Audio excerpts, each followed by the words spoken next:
that will be incorporated. I'd be interested to see how it works. We're going to. Yeah, no problem at all. I think it's very helpful. Yep.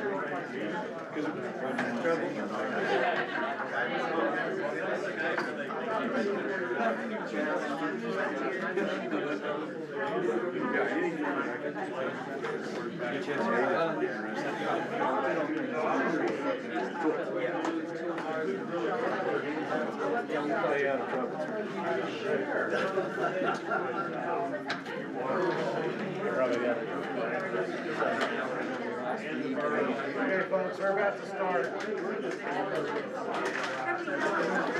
you do have any public signings? Order! Council meeting's about to start. You're welcome. Never let me sit around. Are you ready? I'm ready.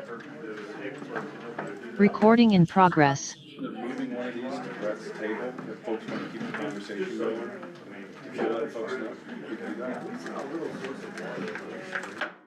call this meeting to order. If you please join me for the Pledge of Allegiance. I pledge allegiance to the flag of the United States of America and to the republic for which it stands, one nation, under God, indivisible, with liberty and justice for all. Roll call for the record, please. Mayor Lindsay, Here. Mayor Pro Tem Howe, Here. Councilor Crane, Here. Councilor Weeks, Here. and Councilor Humbert. Here. We have a quorum. You may proceed. I appreciate everybody attending this evening, and I will say we'll stay after the meeting to continue any discussion that we had. We just want to get to this council meeting on time. So at this time, I would ask for the approval of the agenda with one modification. Item A under new business should read, discussion action approved to proceed with Go Bond Ordinance 25, Series 25, space 1/2025. If I could get a motion. All right, I make a motion to approve the agenda with the change. Item A should read, approved to proceed with GO Bond Ordinance Series 25, space 1.20.25. Second. All in favor? Aye. This time I would ask for an approval of the consent agenda. I make a motion to approve the consent agenda. I'll second. All in favor? Aye.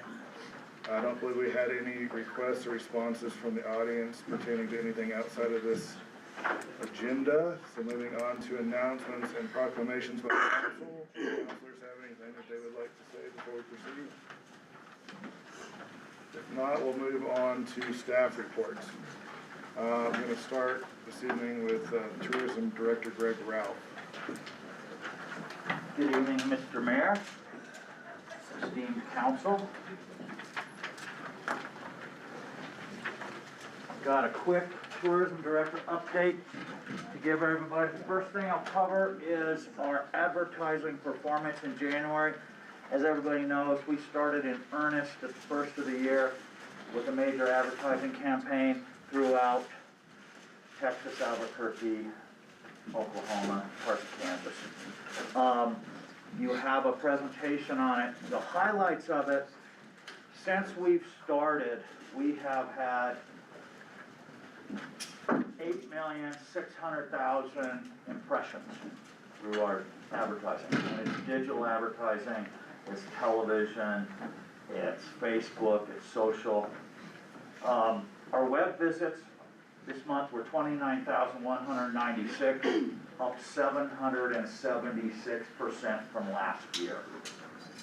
Our total bookings through our website, reservations that have come through, 2,979 bookings off of that ad campaign. Social engagement, we have an amazing percentage increase in engagement, likes, followings, shares, and so forth.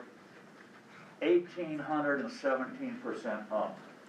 So basically, we were starting at zero with a lot of these campaigns, but we're getting up on the step very rapidly. We're starting to see bookings come in. We know which pages they're going to on our website now. We're learning more about which ads are working. We're making adjustments on those programs.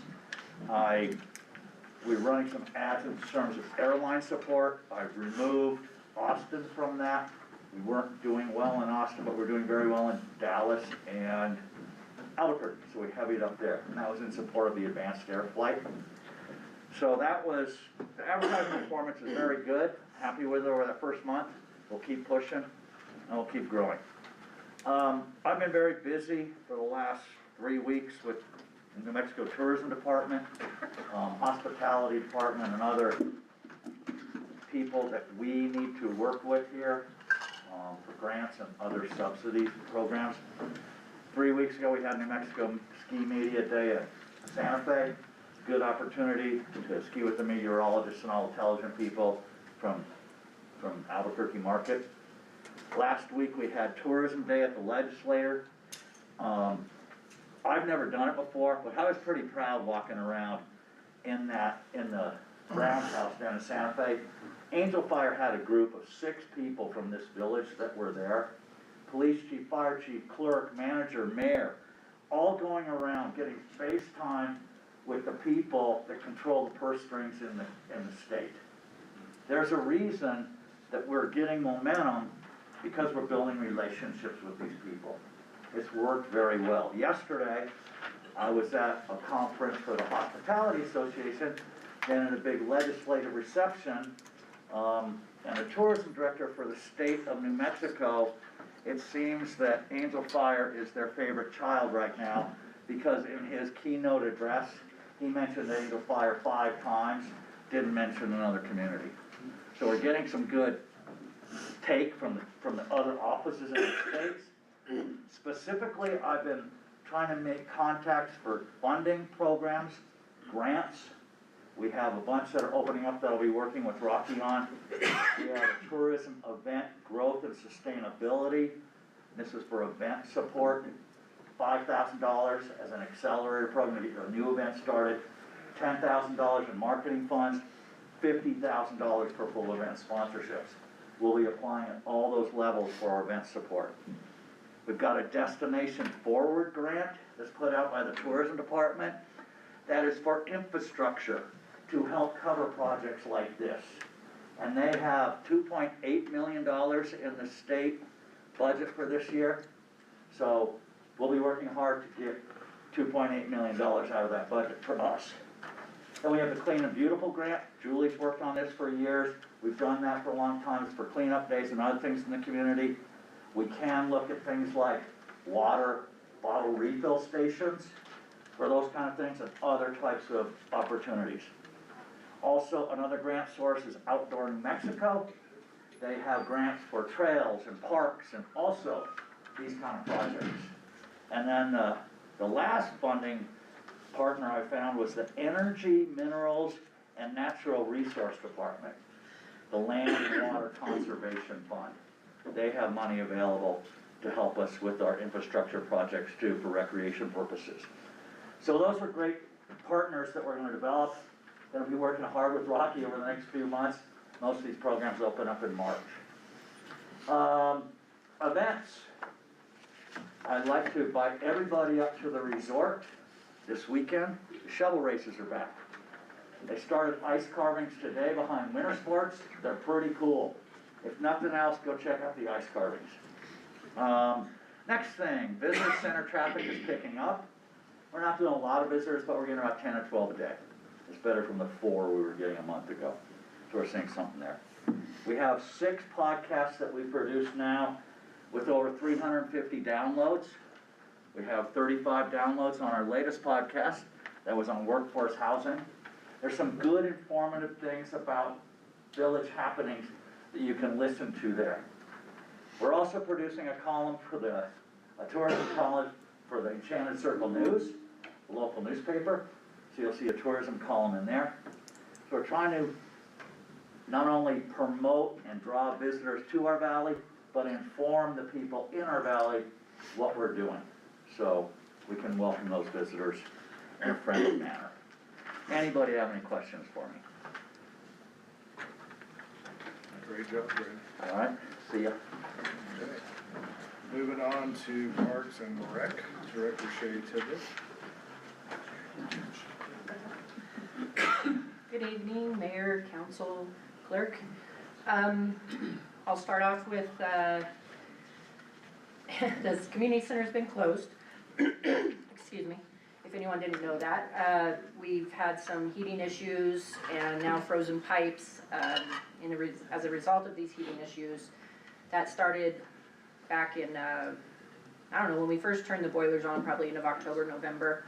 We've had people coming out, looking at it, servicing them, doing what they're supposed to be doing, and then slowly it just kept room by room failing, it seemed. Had somebody come out, TLC is the company we've been using, and they had come out several times and supposedly fixed it, said the boiler's fine. I told them I know the boiler was fine. It turned out that the radiant heat doesn't appear to be working. The manifolds and everything, actually, my husband and I looked at it and we saw that those seemed to be the issue. TLC came out another time, the whole HVAC system up above, that has never been working properly, which I pretty much always knew because we've never, that's a whole heating system up there evidently that's never really been turned on. And when they got up there, they found that through the years, evidently before I got there, which has been 15 years, because I've never turned those things on, someone just kept closing it down, so it wouldn't work anymore because they think that the whole heating system was kind of failing for a long time. So the whole building, I found, it has been running on the radiant floor heat. Well, now that's not working, and for some reason the boiler stopped working over President's Day weekend. So when I went in on, well, I actually went on, was it President's Day? Is that the one? Martin Luther King Day, yes, thank you. When I went in on that day, everything was frozen, you know, due to the extreme temperatures that we have. It just got worse and worse. Before that, the building was at least able to stay up at about 40 to 43 degrees, and we just were dealing with that. Then after that, it was just frozen, and then with the extreme temperatures. So with that being said, they couldn't, we had a pipe, it didn't burst, in the Angel Room, which is the room right off of the rotunda. We had a leak happen a few weeks ago in that. It came apart at the elbow. I'm being told it was due to freezing. I don't know if that's the case, but I have the pipe, it came apart. It wasn't, yeah, I don't know the outcome of that. Have a claim filed for that so far, and then as some of the pipes started thawing, we had one burst in the bathroom. We found where that is. It didn't do a lot of damage, but we mopped it all up and everything. I don't know about inside damage. Also, let the insurance company know about that. And in the meantime, TLC, we pretty much had to shut all the water off because every time we would go to thaw something and try to fix it and get the boiler back on and this and that, we were afraid a pipe was gonna burst and everything. So the best thing to do is the water's been shut off now, and now we're having a couple other plumbers come in to take a look and see what they think. And that's where we're at with that. Because according to TLC, we need a whole new boiler, which it isn't the original boiler from 1998. It's never fully failed. It's been serviced. We've had to deal with a little bit of issues with it before, but that probably could be the case to get everything running the way it's supposed to be. So that's where we're at with that. Can I speak to that real quick? I've just got a question. It's my understanding that the village has a contract with TLC to come inspect the boilers. Is it annually? It's every 6 months. Every 6 months? And they had just come out, I believe it was in October. And when did you first start experiencing the issues? Well, in October because I turned them off, and then when I turned them back on, so I think I turned them on in October. They had come out and maintenanced them. I don't recall that there was any issues with that at the time. They didn't express that there was gonna be a No, problem or that we needed a new boiler at that time? Not at that time. But then it just started we started having issues. We started noticing things that were kind of cold. I heard in the wall in the gym, I also heard like water. And actually, I had Kurt come and listen to it one time, and yeah, he was like, that's out of my, you know, so. So- I'm hard of hearing. So, wasn't really sure what, I mean, nothing ever leaked or anything, I just knew, I was like, well, something's weird. It turns out that's where some of the manifolds are for the radiant floor heat to the gym. Because in the boiler room, there's only 3. The kitchen, the Zia room, and the equipment room, I think. And so we were like, well, where are the rest? Well, they were hidden behind some of the equipment in there, and those had totally failed. We were able to tell on that. With TLC, and not only TLC, but all the other companies that I had come out and service them, all they ever do is service the boiler, because I've never ever had one person ask me about those. Because that's the first time where I was like, oh, You're look, talking about the forced air system? any Or of the that, the first air, manifolds? the manifolds, or the first forced air system. TLC is the first people to go up there. But they didn't look at all the manifolds because I didn't ever show them where they were. So, yeah, and that's the whole part of the heating system, so it's a little, I don't know, it's a little strange that, to me, that should have all been looked at, because it's a part of the loop for the heating system, so. So that, yeah, that's where we're at with that.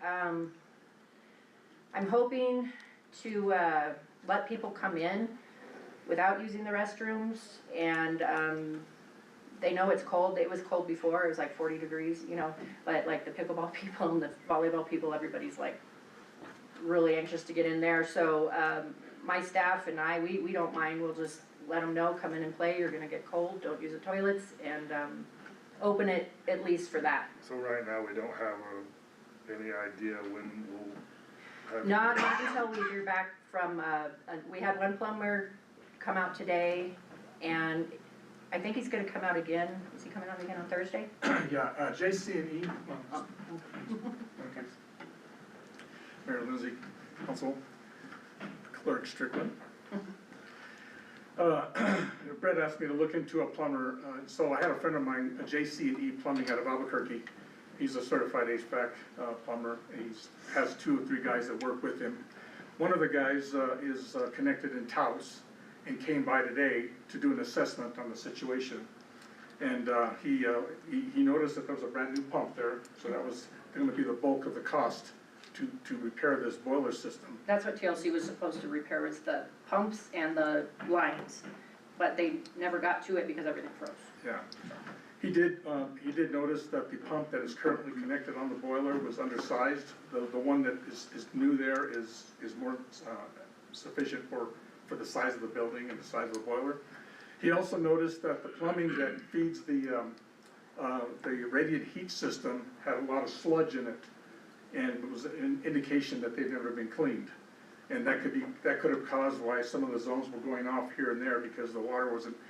He'd explained to me that the water pressure in the radiant heat is not very strong. It's not as high as it would be with your faucet in a bathroom. So he mentioned because of that, sludge can build up and they have to be cleaned out. So he's planning on coming out with the other 2 guys on Thursday or Friday to clean out the system, connect the pump, reconnect. He noticed there was some extra copper piping in there that he could use to finish the plumbing in there. And because the pump was there, that's the biggest cost. They were gonna work on it. So that's kind of the status of that at this point. So in the 6 months, every 6 months that TLC comes out, they've never once No, not, I filtered mean, that system? not that I'm aware of, because, I'd be curious to see the work, or like what they turn in as an invoice as to what they've done. yeah, I have it all, so I'm gathering everything with that, but yes. If you would, those lines likely have glycol antifreeze in them, and that is supposed to We be, discussed that, but changed. I was told that it didn't. This one is a water system. Because now I'm just what I've been told, because they're actually experiencing freezing in the slab. So if it was glycol, that wouldn't be the case, but they're saying that that's one of the issues now, is we've actually froze, the radiant heat pipes in the slab have frozen. I asked the plumber that situation, like, you know, if you fix the boiler, what are you gonna do about the frozen lines?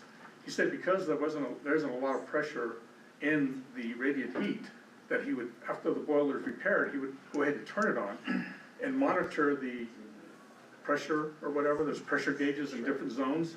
He would monitor that and let the hot water go through there and slowly, if there is any frozen line, there's a very low risk of them busting in there, in the ground. Because it's in concrete. Because it's in concrete, and so because I was concerned about that, but he said that would not be anything. But is that it should be water, have we verified that it's water in the system and not glycol? I have not confirmed that. That was a question I wanted some confirmation on, because that's, in my experience, it's usually glycol. Glycol? Yeah, and if it is water, you may wanna replace it. You don't, yeah. Can the forced air system not be brought on as an auxiliary? Well, that's what TLC did do, is they brought that on, they didn't even start to work on the radiant floor heat or anything, because they wanted to get that going first. And then they were gonna bring in the new pumps and deal with all of that. They did get it going enough, but just to keep the building at 40 to 43, it didn't get below 40, so I mean, that was good, we didn't have it, it was just cold. And then it didn't do more than that. They were hoping it would do more than that, but it did not with the upper part go above, it got up to maybe 45. And then it ultimately failed again? That didn't fail. The boiler stopped working. The boiler would stop working, and then they set a part on the boiler, because I said, well, why did the boiler stop working now? The boiler was never the issue. And the guy that was out there showed me a little switch that he said got tripped up. Why, I don't know. He said it just So broke. is the forced air system currently working at 40 degrees? No, the building got down below 40. Well, that's what I mean, so I think it must have failed in some. That, it must have too. They said because the boiler failed, everything failed. So, yeah, I don't think that upper part's. And I don't expect you to understand that, No. and I don't either, I'm just curious. Yeah, no, I am too. The That's what timeline, what's going on there. I've been I was hearing very bits and pieces curious of it. with all of it, and that's why we started looking around with Rob, my husband. We were looking I around trying to. appreciate Rob doing that. Yeah. So at this time, we don't have any update as to what the assessment is or when we can expect to have heat back on. No, not until we hear from the other plumbers. With TLC, it was pretty much the building, we have to wait till the building kind of thaws because we're just worried about pipes breaking, and if we turn it on and then more pipes break, they felt like they'd be spinning their wheels. I explained to them that the building isn't gonna just thaw at this time of the year. I'm like, that's not what happens. I have space heaters in the boiler room now. The boiler room's warm. I can't imagine that anything's frozen in the boiler room right now. I have space heaters around the bathroom, the sinks, and some water was coming out of that. The kitchen was pretty frozen solid, but I saw it dripping, and I haven't seen any more floods or any burst pipes from what we have in there, but we haven't turned the water back on yet.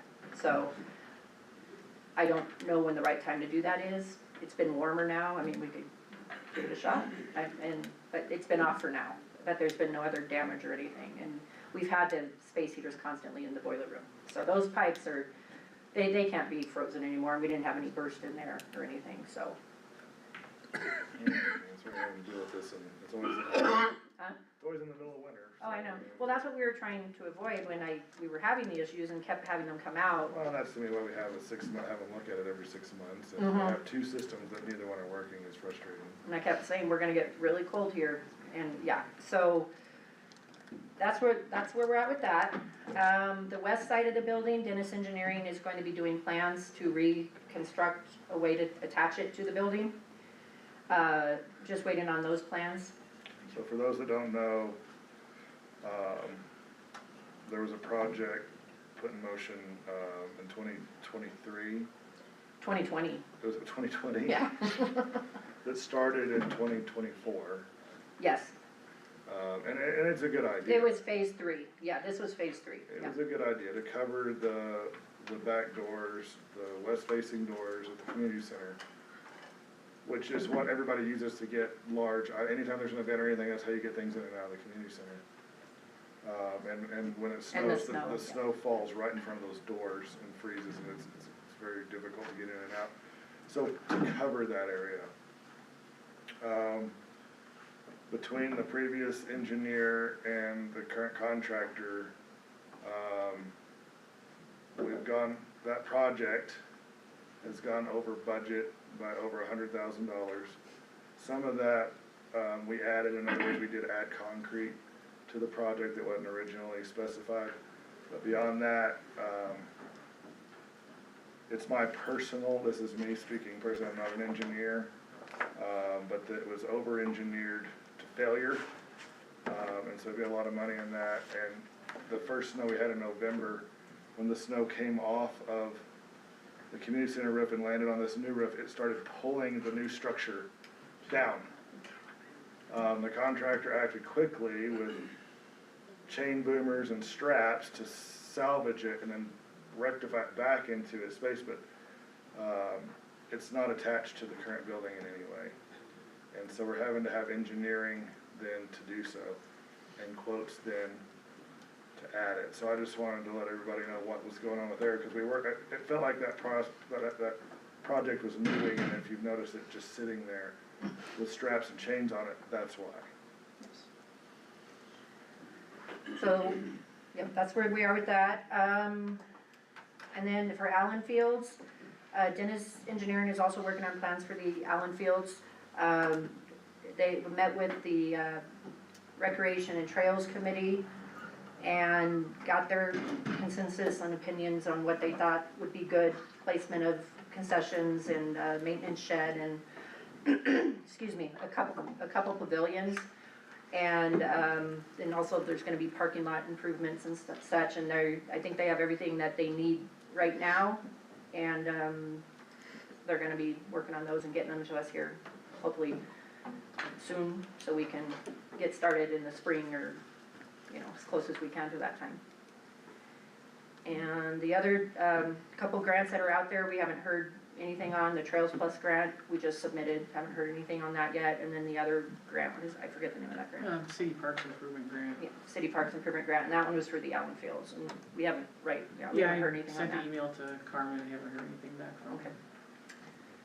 And other than that, that's all I got right now. Any questions? Thank you, Jenny. Okay, thank you. Up next, Public Works Director Kurt Epler. Good evening, Mr. Mayor, Council, Clerk Strickland.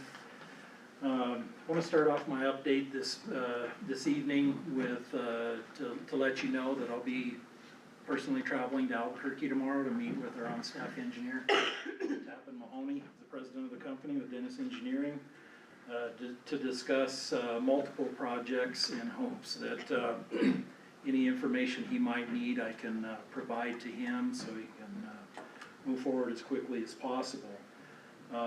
First and foremost, on the Allen Fields project, after the committee meeting, I coordinated a meeting with Kit Carson to go out and check for closest availability of three-phase power to get them kind of started based off of the conceptual drawing.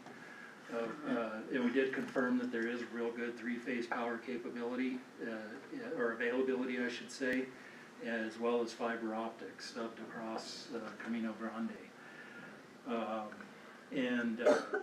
After the committee meeting, they had a series of questions that Shay was able to answer for them to give direction on some items that are probably more than likely going to be in like phase 3.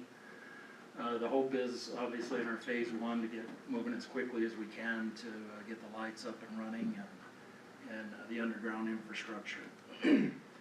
The other two projects I'm going to discuss with him that he has started engineering on, but we're hoping to get it started as quickly as possible, is the workforce housing. I'm going to try to get him, make sure he has all the information he needs on the 434 corridor project plans. And given the fact that we're asking him to start design off of a conceptual, I want to be able to convey to him that even though some elements within the conceptual might change, the vast majority of the civil is going to stay the same as far as alignment of road.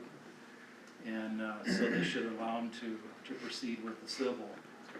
On that workforce housing development, the sewer and water line easement y'all will be running, is he gonna take, because there's a lot of commercial land out in that area, is he gonna take into consideration development surrounding that?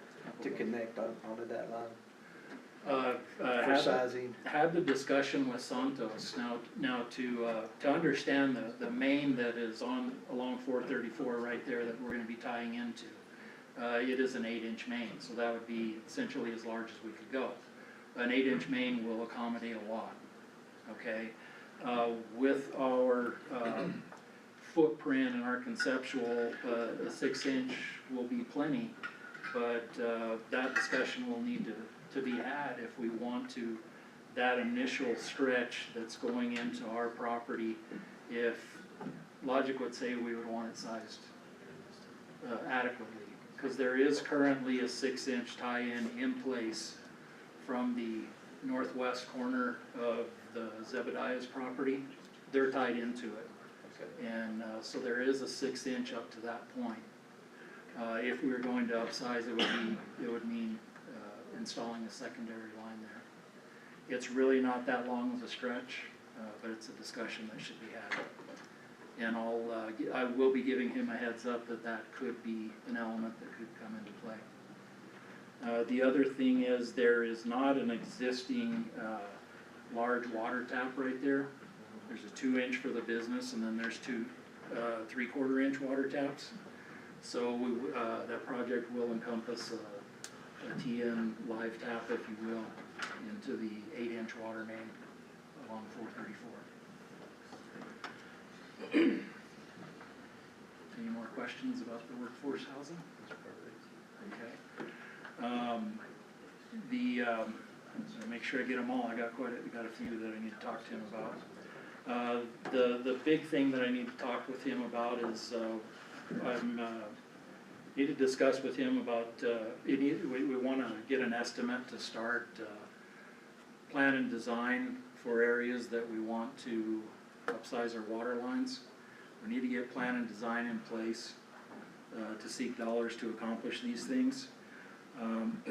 So initially what I'm going to ask him to attack is subdivisions Monteverde 1 and 2, which are directly south of the country club. We're going to get water and sewer design in that area, and then water design in Monteverde Lake 2, which is, as we know, one of the biggest subdivisions.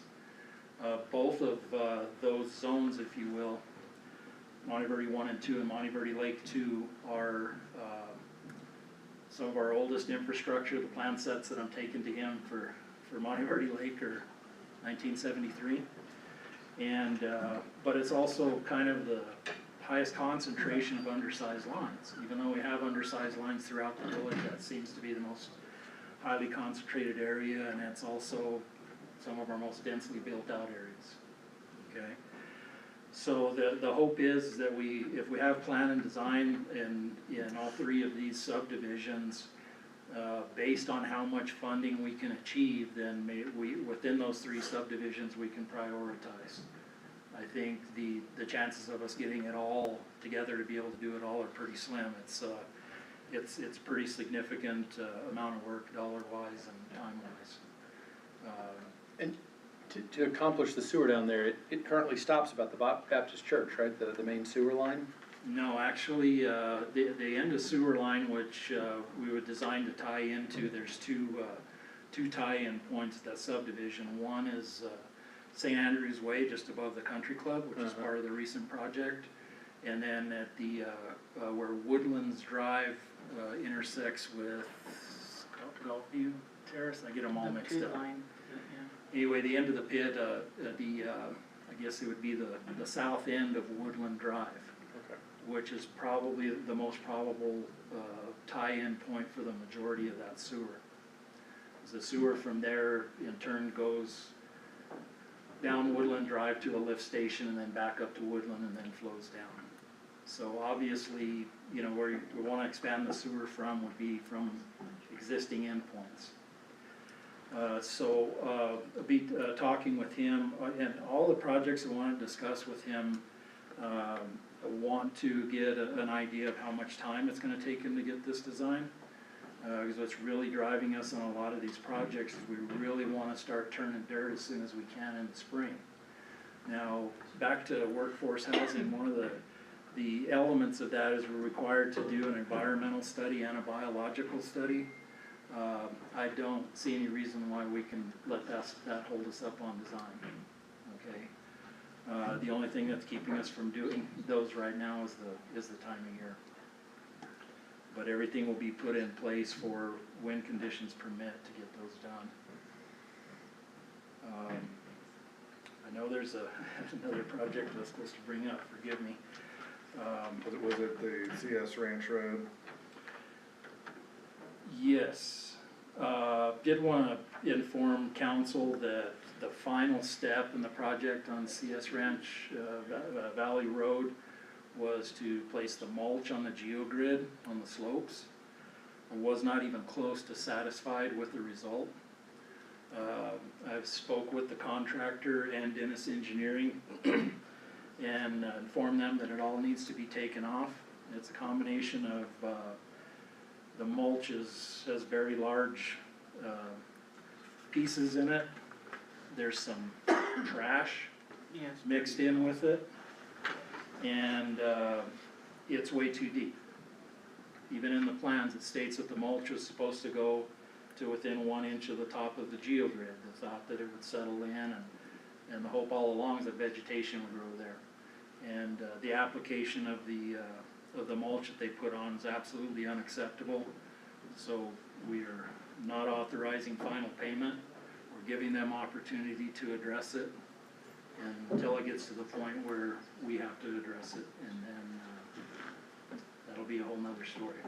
Yeah, they may need to even put some silt fence stages up just in case it rains between now and the time they get it out of there. Absolutely. So anyway, that's what's going to be a big part of the visit with Dennis Engineering tomorrow. Anyway, next thing I want to update on, and I spoke about it in the work session, was the, dare I say, unprecedented number of frozen water services we experienced last week. Total service calls last week for water department were right around 70. 45 of these included meters that were frozen, and you know, we've had some very unique winter conditions without very much snow, big swings in temperature. Today was a good example of single digits in the morning and almost 50 in the afternoon. I think this has contributed to the frost layer. All these things have contributed to the frost layer going deeper. But it was observed by our crews really early on that when the new meters were installed, some of the reinstallation wasn't done as it should be. Some of the meters were left too high in the can. Some insulation wasn't installed properly. The guys have addressed all 45 of these, and we just got some more in today, and we'll continue to probably see some more. I have met with sustainability partners, and they have assured us that they will reimburse us for all of our costs. And I'd like to remind council that with the agreement with sustainability partners, they do service and maintain the meters as part of their agreement. So even moving forward as we have problems, they will address it. Now, for obvious reasons, when we have a call, somebody has a frozen water line, we're not gonna wait for somebody else to have somebody else come up and fix it. We're gonna put our people into play and get service restored. Well, if there's anything that is good to come out of this situation, they're gonna know exactly what it's gonna cost them when something goes wrong. Okay, because we have multiple scenarios at different time levels to give them examples of what the costs are gonna be when there is an issue. To still have a great deal of confidence in the meters themselves. At 30 below zero and a meter sitting in the top foot of a can, nothing's gonna survive that. How many uninstalled meters do they still have to do as part of their contract? There's about 500.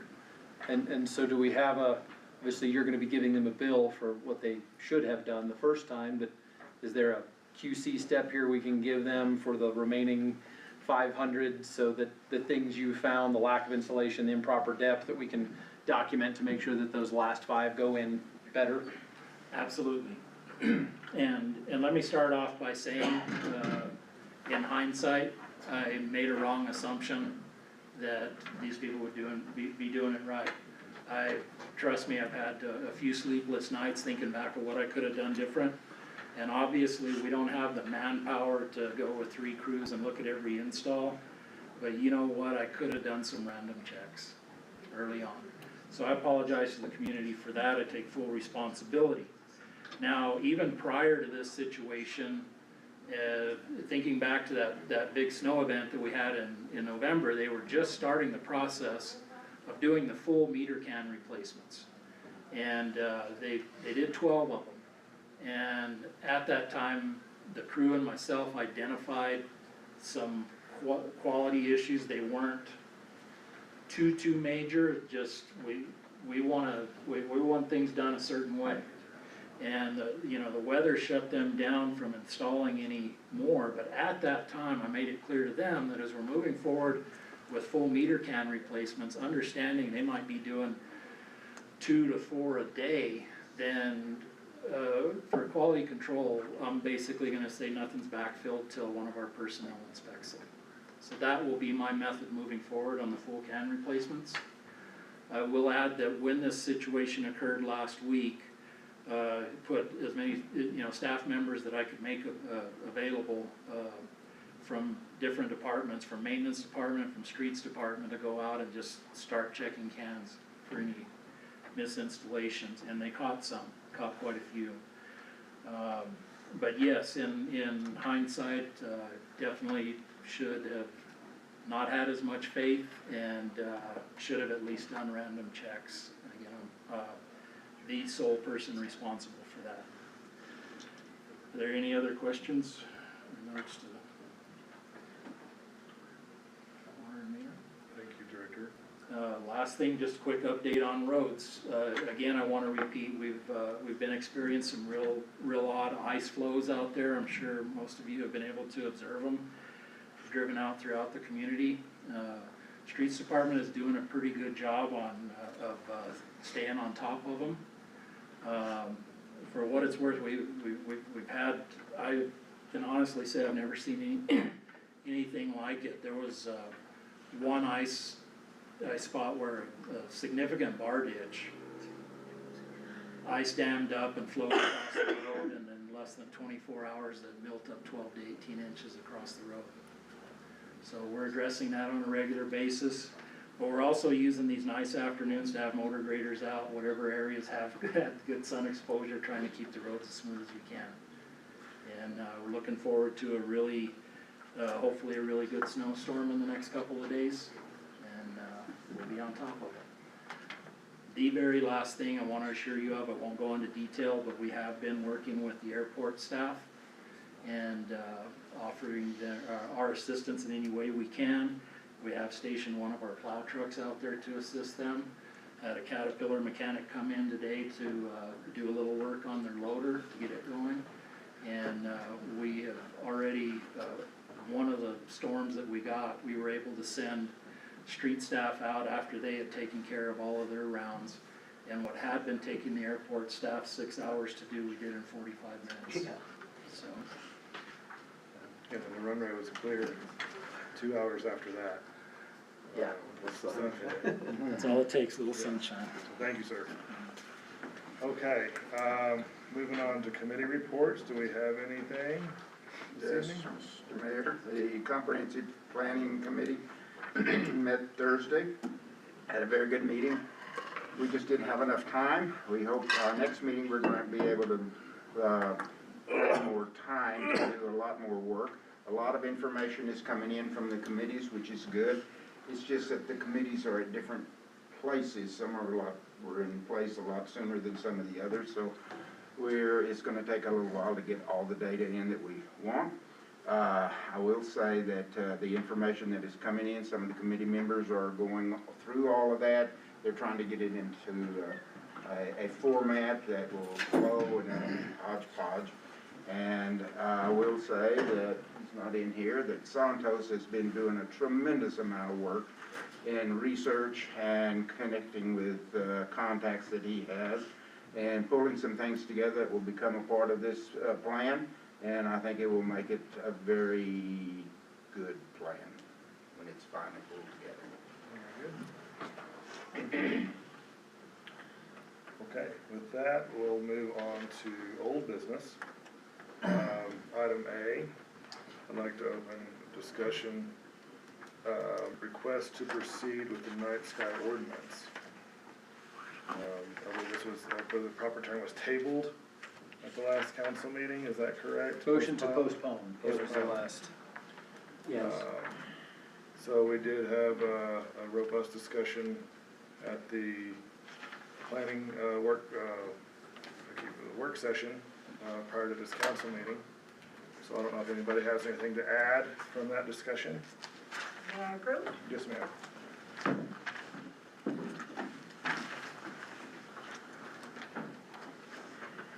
Mayor and council members and Juliana. Yes, to follow up on what the mayor said, we did have a very, I think, productive discussion at the work session meeting held earlier this afternoon. And if my understanding is correct, our conclusion at that time was we do not have an ordinance ready to vote on at this meeting. But what we thought would be the most productive going forward would be to increase our line of communication between the mayor, the council, and the committee to be more collaborative, but yet make sure we don't violate any Open Meetings Act. So we're going to formulate a method to have more exchange of ideas so that we can make progress better than what we have been in just kind of piecemealing things one at a time. And then in hearing some of the other committee reports and points of order of business, I would like that the Night Sky Committee not be working in a silo, because we have, it sounds like the Allen Field and Liberty Square and workforce housing are all major projects coming up, which would affect the night sky, because each one of these is going to incorporate a great deal of public outdoor lighting. So we would like to be able to have interchange with each of these committees so that it's a proactive step rather than reactive.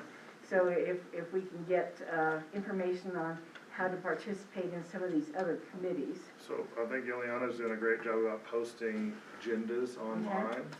And I would just recommend that you or one of your committee members maybe make a point, maybe assign a committee member from your committee to attend one of these committee meetings, and I think that kind of collaboration would go a long way. Right, and like I said, in that case, we'll be proactive instead of reactive when these other major projects are built. And then also in my research, especially with the lighting consultant companies, part of their services is also to work with villages and councils and such in formulating their ordinances. So if we want to consider bringing in professional consultants rather than just a volunteer citizens committee, that might be something that helps move things along as well. So that's all I have now. Thank you. All right, Mr. Mayor, I make a motion that we continue to postpone the request to proceed with the night sky ordinance. Second. Roll call vote on item A. Mayor Pro Tem Howe, Aye. Councillor Weeks, Aye. Councillor Humbert, Aye. and Councillor Crane. Abstain. Motion to postpone passed. Okay, moving on to new business, I'd like to open discussion on item A, approved to proceed, Go Bond Ordinance Series 25 space 1.20.25. Any discussion? I know we have Peter Franklin on the screen. If anybody has any additional questions, I apologize, Mr. Franklin. I don't have your title in front of me. My title is me, Peter Franklin. I'm a bond lawyer with Modrell Sperling, and we've represented the Village of Angel Fire for many years.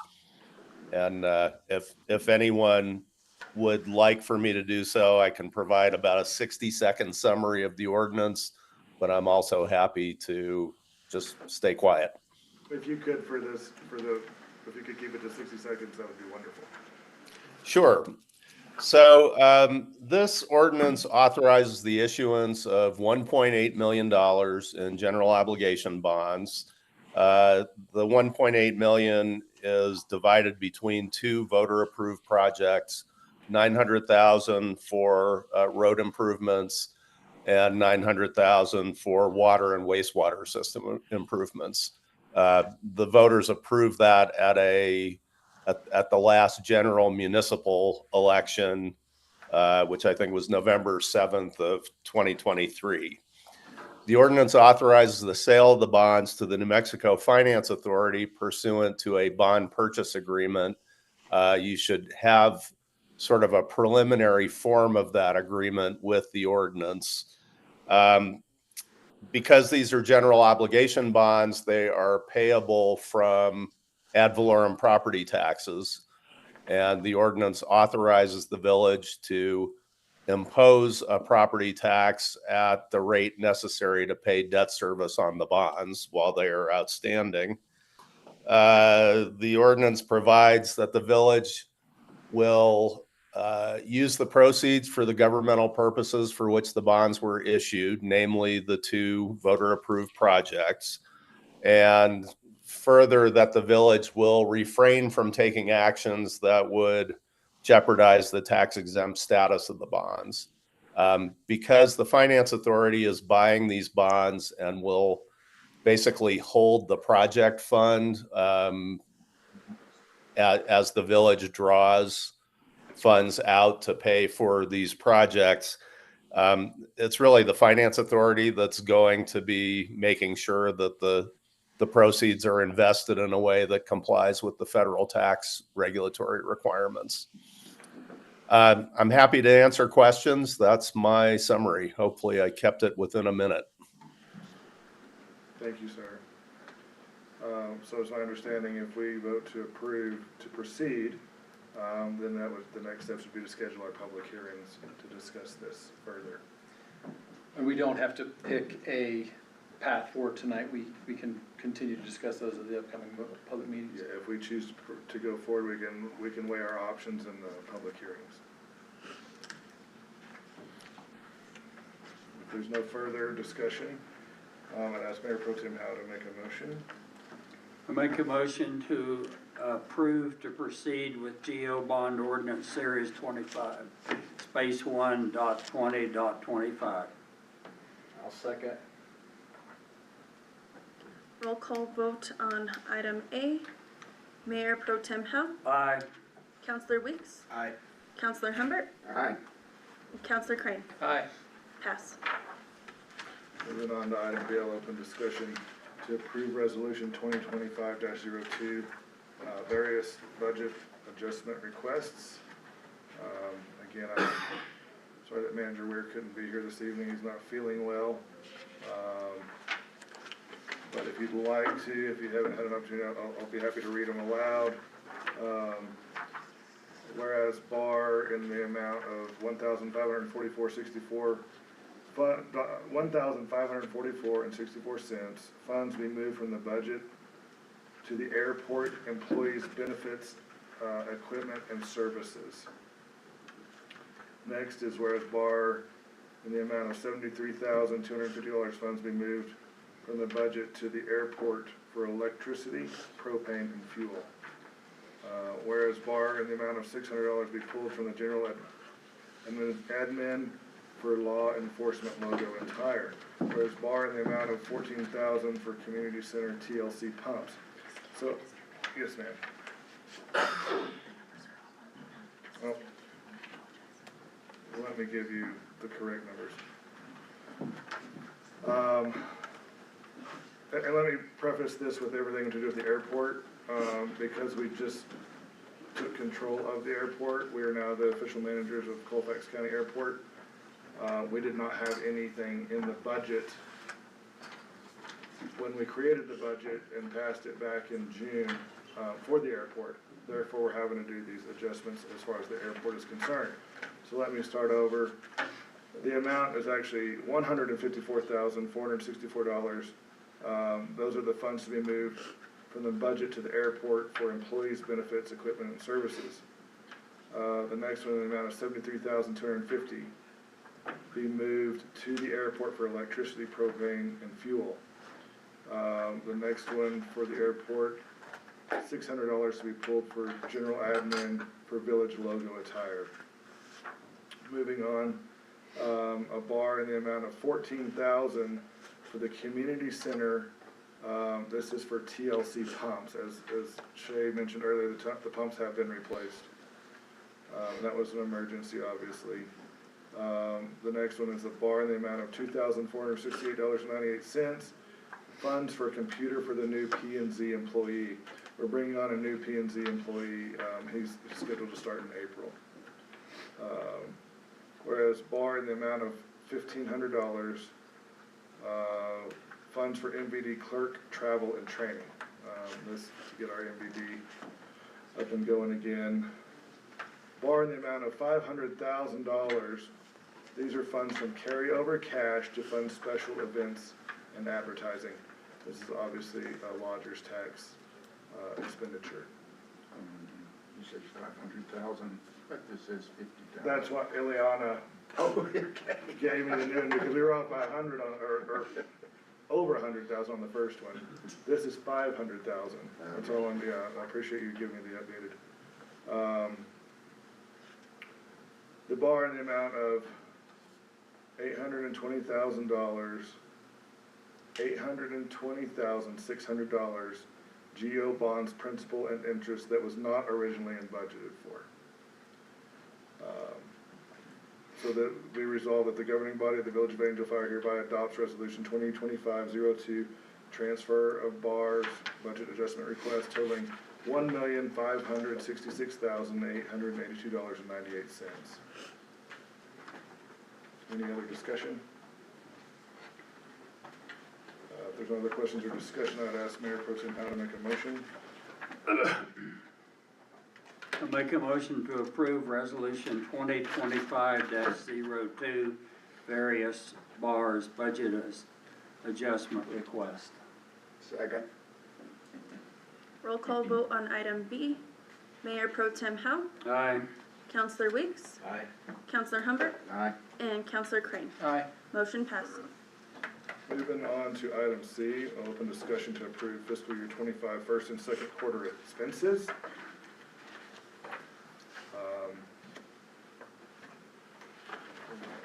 here. Again, I apologize, I wasn't prepared to present these, but I'll do my best. And I can't thank Ileana enough for including the yellow paper. Yeah. In the Glad you packet. like it.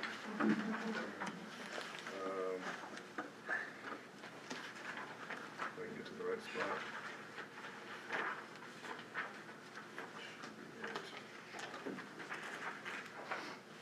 Of course, we have a staff recommendation. I apologize, I'm not finding it here.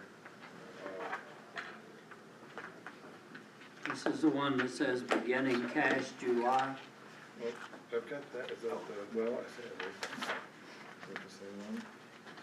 That is. No? It is, okay, that's good. I did briefly review this previous, if anybody has anything to, add, it looks like all of our funds are still well in the surplus.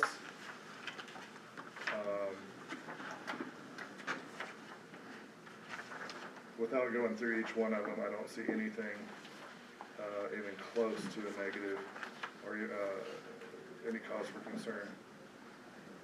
So if there's any other questions or discussion from the council, I'd ask Mayor Pro Tem Howe to make a motion. I make a motion to approve fiscal year 25 first and second quarter expenses. Second. Roll call vote on item C. Mayor Pro Tem Howe, Aye. Counselor Weeks, Aye. Counselor Humbert, Aye. and Counselor Crane. Aye. Motion passed. Okay, moving on to item D, discussion action approval of resolution amendments on the EECOG partnership agreement. Discussion for that. Mr. Mayor, if I can say, this is something that I started years ago with the governments around the Enchanted Circle. And the primary purpose of this is to add some additional members. Understood. So the members currently involved,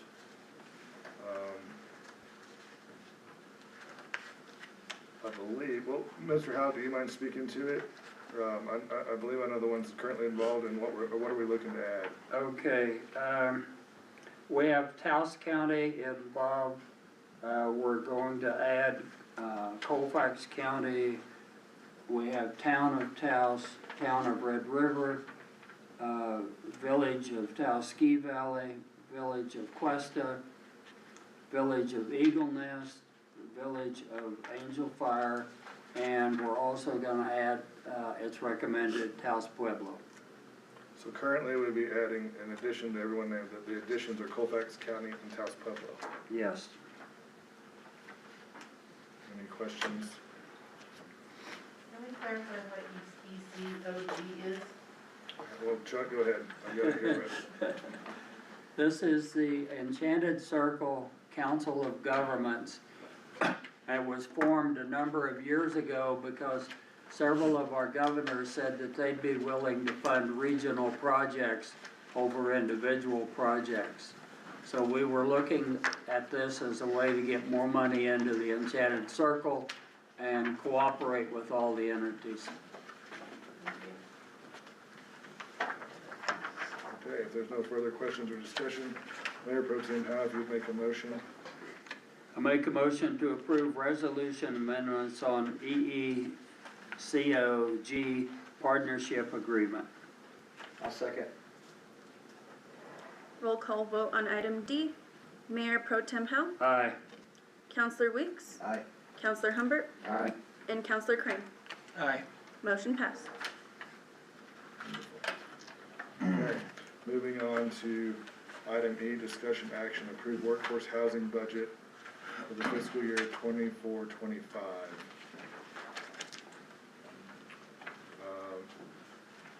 Counselor Crane, I don't know if I could ask you to.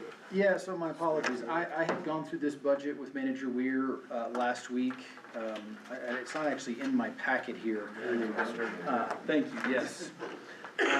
So I had gone through this budget with Manager Weir because this fund now is going to have a lot of money going in and out of it. This is where grant monies will come, this is where expenses, as we're spending money on the workforce housing project. This is also where some of the other changes this body has taken. If we'll recall, permitting fees were increased recently for new builds, and some portion of those monies are set aside for the furtherance of workforce housing projects. So all of those funds are now flowing into a dedicated workforce housing fund. And when you create a fund, you've got to have an initial budget. And so that's what this is. We have not received all of the grant monies. They are currently listed on here as the 2.4. That is still ongoing, actually getting the funds here. But essentially, we needed a place to park and start spending these monies for this project. Appreciate it.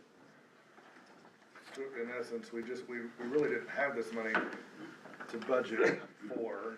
Correct. When we created the budget. Correct. This budget was, the workforce housing budget was going to be much, much smaller before the grant monies have now come in, and we're spending in excess of $2 million, so we've got to have a fund and a budget to track all that through, in addition to, like I said, the other things that council has approved that need to have a collection point. That's what this is. And Mr. Mayor, additionally, once council approved both this and the airport, Finance had to set up a chart of accounts Right. to account for each of these. Yes, sir. Okay, any questions or discussion? I'll ask Mayor Pro Tem Howe to make a motion. I make a motion to approve the workforce housing budget for fiscal year 24-25. I'll second. Roll call vote on item E. Mayor Pro Tem Howe, Aye. Counselor Weeks, Aye. Counselor Humbert, Aye. and Counselor Crane. Aye. Motion passed. Okay, I'll move on to item F. I'd like to open discussion the approval of Dennis Engineering Work Order 2024-05 amendment to provide civil engineering services for workforce housing project. Mr. Lara. Mayor Lindsay, Council, Clerk Strickland. What you have in front of you is an amendment to a contract with Dennis Engineering to provide engineering services for the infrastructure needs for the workforce housing project. The current contract with Dennis Engineering is specifically to complete the environmental analysis, which we've been talking about, along with that, a biological report on the plant life and the animal life that's on the property, as required by HUD. So this stuff is, these environmental analysis is required by HUD and is required before we can break ground on the property. The contract amendment is gonna provide the village with a design phase of engineering services to include construction drawings for the site grading, site water and wastewater utilities, and access for development of the 4.25 acres for approximately 30 housing units. Now that we have an approved budget, I'm requesting council to approve of this contract amendment with Dennis Engineering in the amount of $72,000, and I'll stand for questions. The only question or comment is, I believe we have confirmed that we are able to spend grant monies and be reimbursed for. Yes, we have. So we will be taking these monies out of the fund, even though the grant monies are not there. When the grant monies arrive, we'll backfill. Yes, so you notice there was $200,000 budgeted for contractual services in the budget. This $72,000 and the $24,000 for the environmental analysis will be part of that budget line item. Mayor Pro Tem. I make a motion for approval of Dennis Engineering Work Order 2024-05 amendment to provide civil engineering services for workforce housing project. I'll second.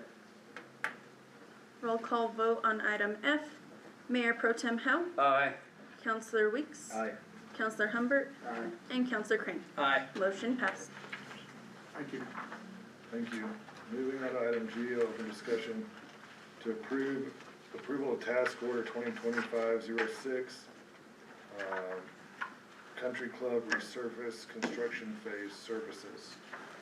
Julie. Good evening, Mr. Mayor, Council, and Madam Clerk. Before you have a task order for Dennis Engineering to do the construction phase services. Plan design is done. This is our next phase. They will handle testing. They will handle RFP process, although we are looking at a statewide purchasing agreement with GM Emulsions to handle the paving, but we haven't had an agreement yet. So I ask that you approve this task order so we can proceed. Stand for any questions? Any questions or comments? If not, I'd ask Mayor Pro Tem Howe to make a motion. I make a motion for approval of task order 2025-06 Country Club resurfacing construction phase services. Second. Roll call vote on item G. Mayor Pro Tem Howe, Aye. Counselor Weeks, Aye. Counselor Humbert, Aye. and Counselor Crane. Aye.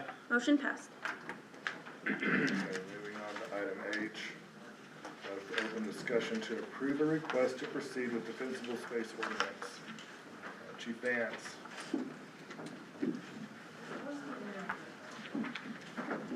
Mr. Mayor, members of the council, Village Clerk Strickland, thanks for having us up.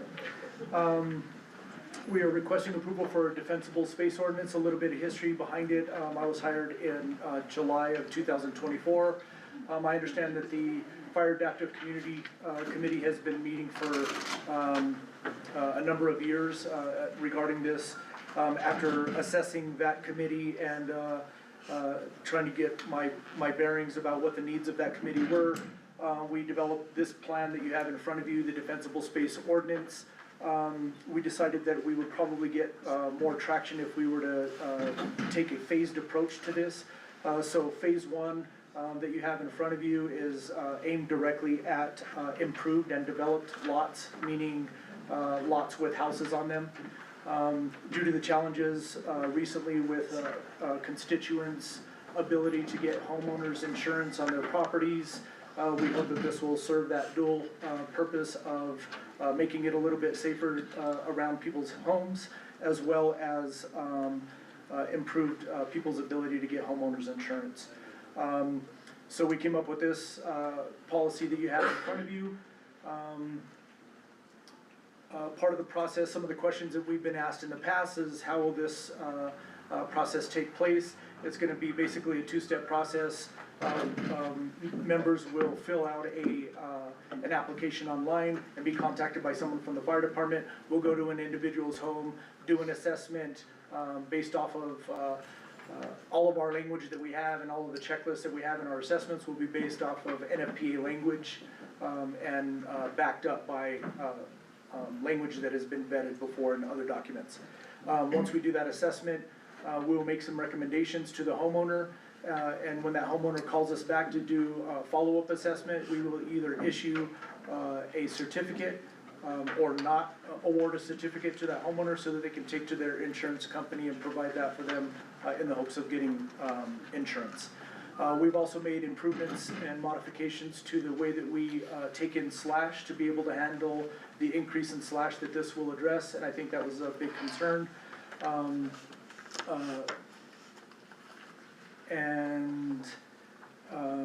Sorry about that, just let a little brain lapse.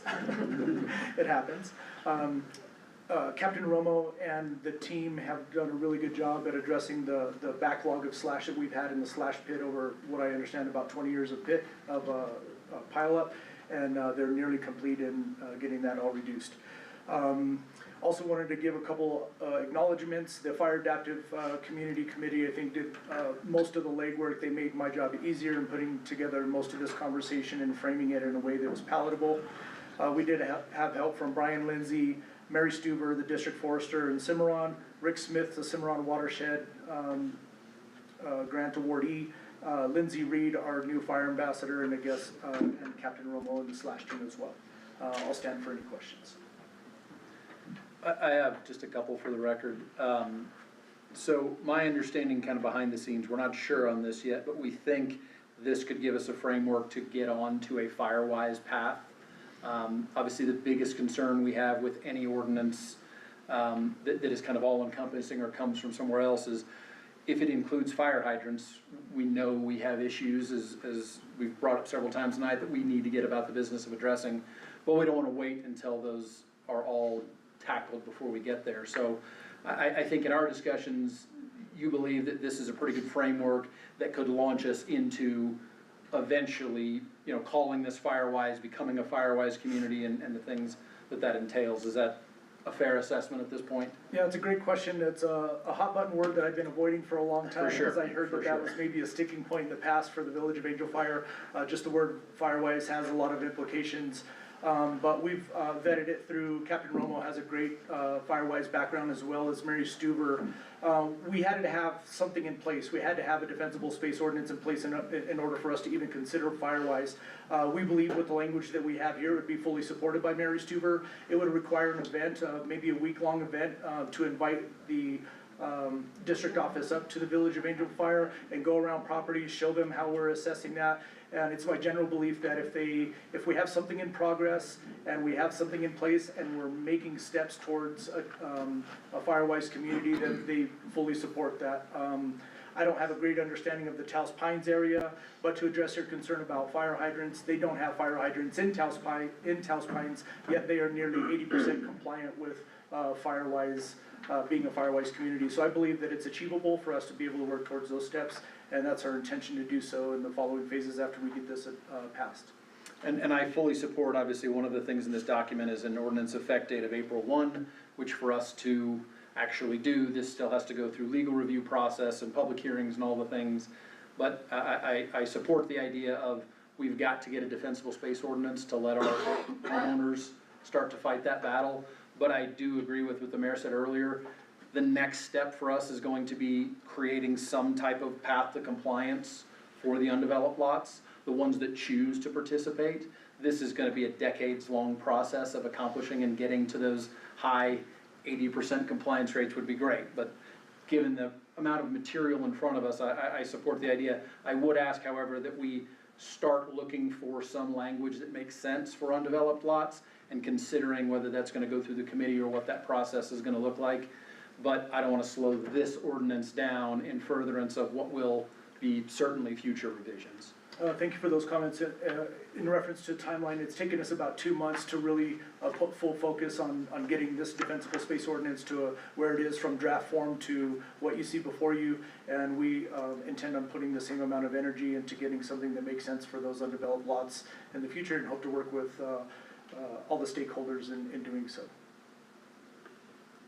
Mr. Mayor, I'd like to take this opportunity to thank Councilor Crane, Chief Vance, his staff, and the whole fire adaptive community for moving this to a point that took us years to get here.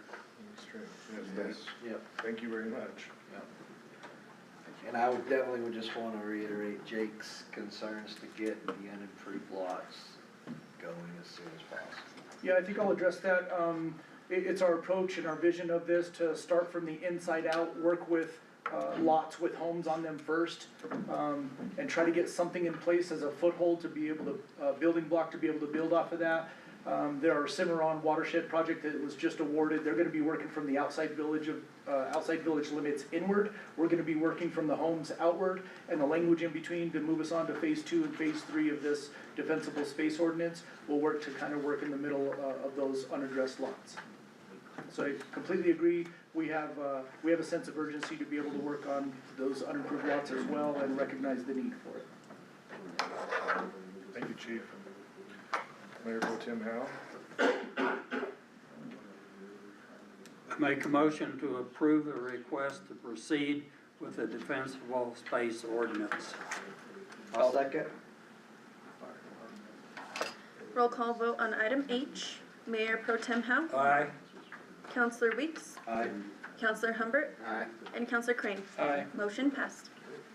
Okay, finally on the agenda this evening, I'd like to open discussion on item I to approve new village IT contract with Kosh Solutions beginning February 1st, 2025. Mr. Lyra. Mayor Lindsay, Council, Clerk Strickland. What you have in front of you on this agenda item here is a new contract proposed with Kosh Solutions. This contract will replace the current contract that we have now with I-Team, who is our IT provider, starting on February 1st, 2025. As most of you have experienced and are aware, you know, the IT services that we have been receiving, the village has been receiving, has been less than acceptable from the I-Team in a lot of areas. After interviewing several companies, I think you'd agree that providing IT services, Angel Fire, we have concluded that Kosh has the best reputation to provide IT services, and they are also the IT provider for NewBid, who is the contractor that is actually doing our paperless system at the time. Our current contract costs with I-Team are approximately $12,000 per month. That's what we pay I-Team for their service. This new contract with Kosh will cost us approximately $13,000 per month. So, I'm open to any questions, but I am requesting the council to approve moving in this new contract with Kosh Solutions. So I know we needed to replace the I-Team, and how did you come to determine that Kosh would be the best solution? We interviewed about 3 or 4 vendors, and Kosh, one of the things we really liked about Kosh was that you don't really select them, they select you.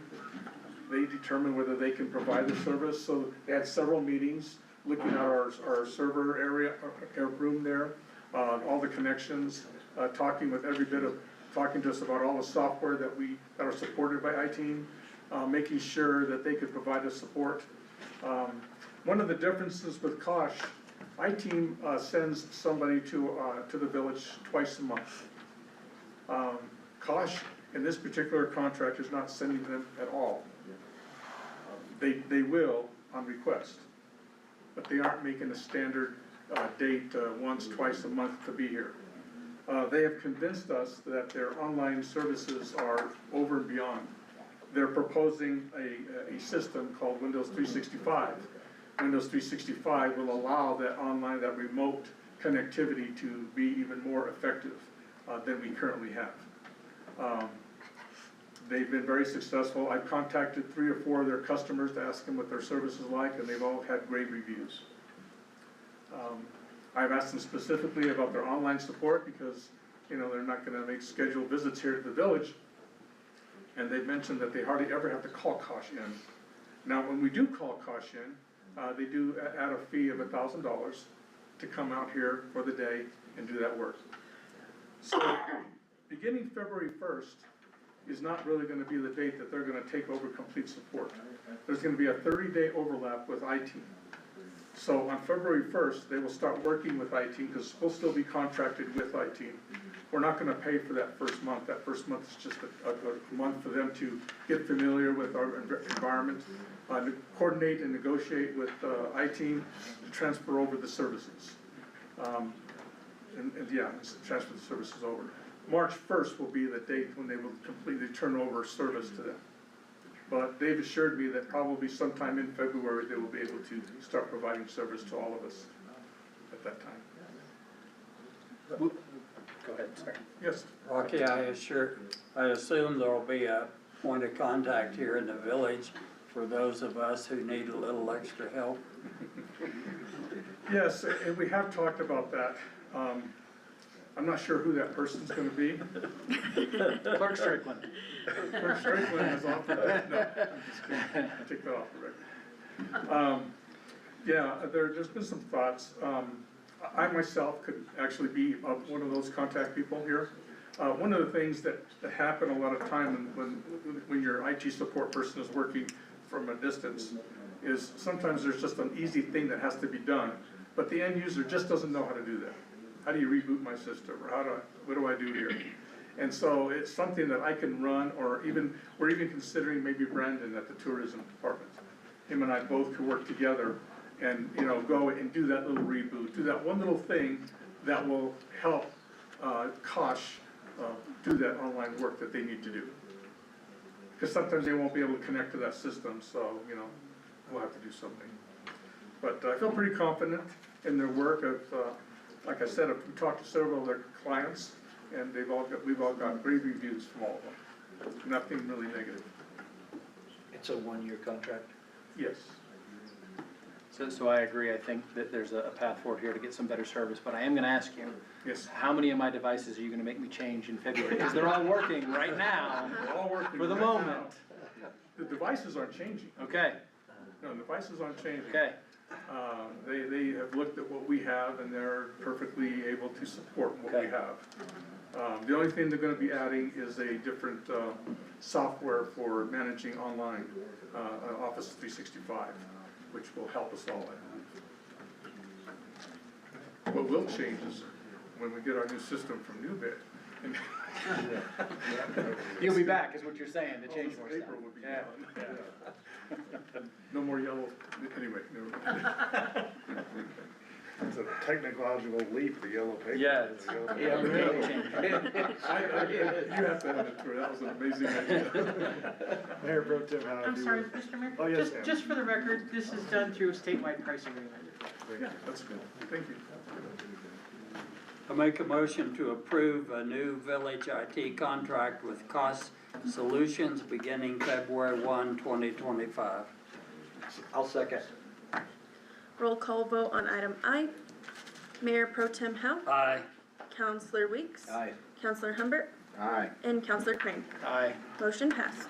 Well, Managers Weir's absent. That Thank concludes you, tonight's guys. meeting. This meeting is adjourned. Thank you. Recording stopped.